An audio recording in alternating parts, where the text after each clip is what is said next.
शारदीय नवरात्रीनंतर उत्सुकता लागते ती म्हणजे कोजागिरी पौर्णिमेची. कोजागिरी पौर्णिमा ही दसऱ्यानंतरच्या पौर्णिमेच्या दिवशी येते. अश्विन महिन्यातील शुक्ल पक्षातील शरद पौर्णिमा म्हणजेच कोजागिरी पौर्णिमा आहे. संपूर्ण वर्षातील पौर्णिमेत शरद पौर्णिमा ही सर्वात महत्त्वाची पौर्णिमा मानली जाते. शरद पौर्णिमेचे व्रत यावर्षी 16 ऑक्टोबर म्हणजेच बुधवार उद्या आपल्याला सर्वांना करायचं आहे.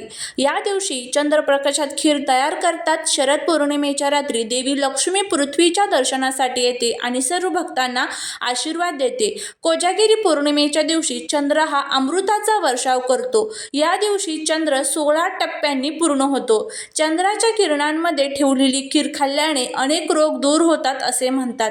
आपल्यावर देवीची कृपादृष्टी राहावे यासाठी शरद पौर्णिमा म्हणजेच कोजागिरी पौर्णिमा साजरी केली जाते. तर आजच्या या व्हिडिओमध्ये पौर्णिमेच्या दिवशी माता लक्ष्मीला प्रसन्न करण्यासाठी आपण भरपूर उपाय आणि भरपूर सेवा करत असतो. तर त्यामध्ये काही महत्त्वाच्या ज्या चुका आहेत तर त्या आपल्याला प्रामुख्याने टाळायच्या आहेत. त्याबद्दलची संपूर्ण माहिती या आजच्या व्हिडिओमध्ये घेणार आहोत. त्यामुळे तुम्हाला जर हा व्हिडिओ आवडला तर चॅनलला सबस्क्राईब करा, शेजारील बेल आयकॉनलाही प्रेस करा म्हणजे माझ्या सर्व नवीन व्हिडिओंचं नोटिफिकेशन तुम्हाला मिळेल आणि तुम्ही एक पण व्हिडिओ मिस करणार नाही. त्याचबरोबर कमेंटमध्ये श्री स्वामी समर्थ लिहायला अजिबात विसरू नका. शारदीय पौर्णिमेला वर्षातील सर्व पौर्णिमेपैकी श्रेष्ठ मानली जाते. वर्षातील 12 पौर्णिमांमध्ये या पौर्णिमेचे महत्त्व हे विशेष आहे असे मानले जाते. या दिवशी देवी लक्ष्मी प्रकट झाली म्हणून हा दिवस देवी लक्ष्मीचा दिवस म्हणून साजरा केला जातो. शरद पौर्णिमा 16 ऑक्टोबरला आहे म्हणजेच उद्या.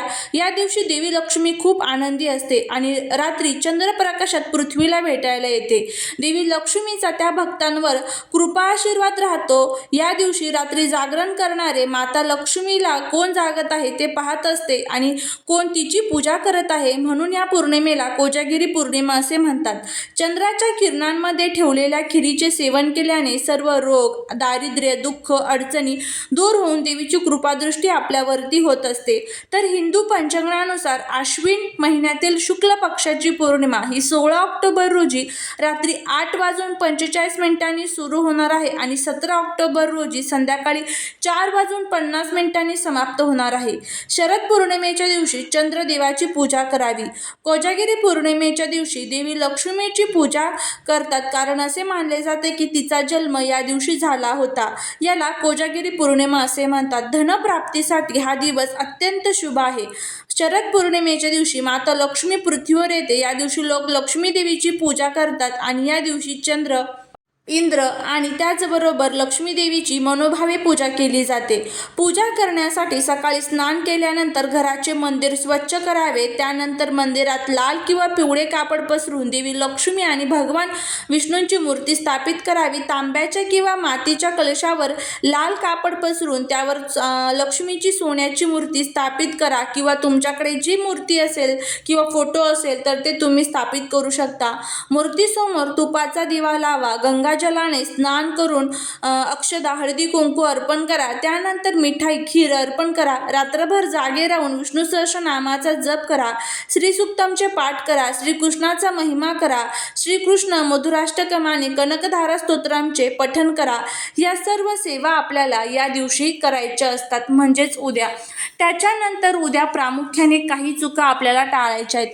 त्यामध्ये सर्वात महत्त्वाचं उद्या तुम्हाला रात्री 12पर्यंत तरी जागरण करायचं आहे आणि देवीची महिमा म्हणजेच स्तोत्र आणि मंत्रांचं पठण हे आपल्या देवघरासमोर बसून करायचं आहे.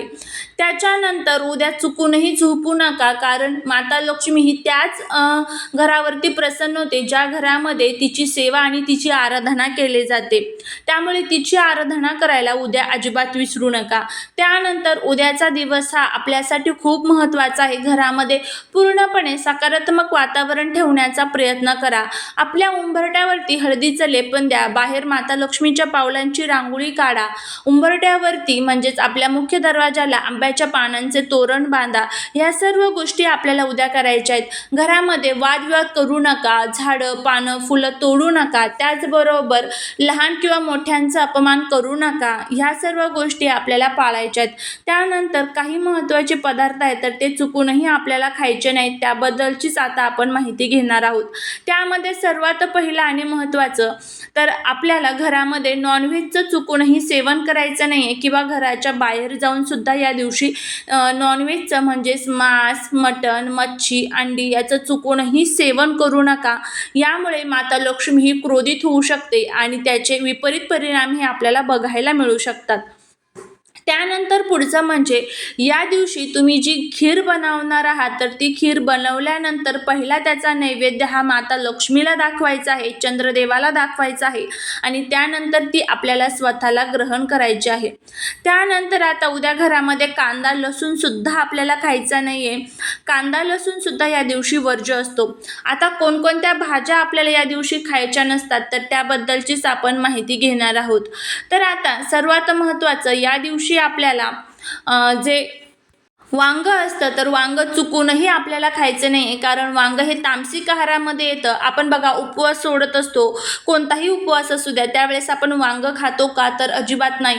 तर हे पवित्र जे सण असतात तर त्या सणांमध्ये सुद्धा वांग हे खाल्लं जात नाही. त्यामुळे उद्या सकाळी, संध्याकाळी, दिवसभर, रात्री चुकूनही वांग्याचं सेवन करू नका.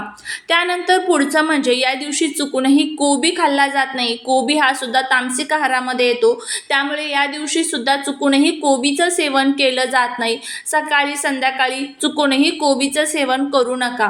पुढची जी भाजी आहे तर ती म्हणजे भोपळा. भोपळा सुद्धा या दिवशी खाल्ला जात नाही, त्यामुळे भोपळाही आपल्याला या दिवशी वर्ज्य करायचा आहे. तर ह्या ज्या 3 भाज्या आहेत तर ह्या 3 भाज्या चुकूनही आपल्या घरामध्ये उद्या खाऊ नका. उद्या म्हणजे आता पौर्णिमा ही परवा 17 तारखेला 5 वाजेपर्यंत संपणार आहे, त्यामुळे 5 वाजेपर्यंत संध्याकाळी तुम्हाला 17 तारखेला हे पदार्थ पूर्णपणे खाणं वर्ज्य करायचं आहे. त्यानंतर आता कडधान्यांमध्ये कोणकोणते पदार्थ येतात तर कडधान्यांमध्ये उडदाची डाळ, मसुराची डाळ हे पदार्थ चुकूनही खाल्ले जात नाही. उडीद डाळ आणि मसूर डाळ उद्या खाऊ नका. त्यानंतर तुम्ही मग काय खाऊ शकतात तर सात्विक भोजन तुम्ही करू शकता. त्यामध्ये तुम्ही मेथीची भाजी असेल, ही माता लक्ष्मीला अतिशय प्रिय असते, तर त्यामुळे तुम्ही मेथीची भाजी खाऊ शकता, आंबाड्याची भाजी खाऊ शकता. तर हे पदार्थ तुम्ही उद्या आपल्या घरामध्ये खाऊ शकतात. बाकीचे सर्व पदार्थ जे आहेत तर ते सर्व तुम्ही खाऊ शकतात. फक्त याच्यात 2-3 भाज्या आहेत तर त्या खाणं आपल्याला टाळायचं आहे. आणि ह्या त्याचबरोबर माता लक्ष्मीची सुद्धा आपल्याला सेवा करायची आहे. बघा आपण खूप सेवा करतो, उपाय करतो आणि मग आपण म्हणतो की मला पाहिजे तसं फळ मिळत नाही. कारण यात ज्या चुका आहेत तर त्या आपल्याकडनं होत असतात, त्यामुळेच आपल्याला त्याचं पाहिजे तसं फळ हे मिळत नाही. त्यामुळे ह्या चुका टाळा.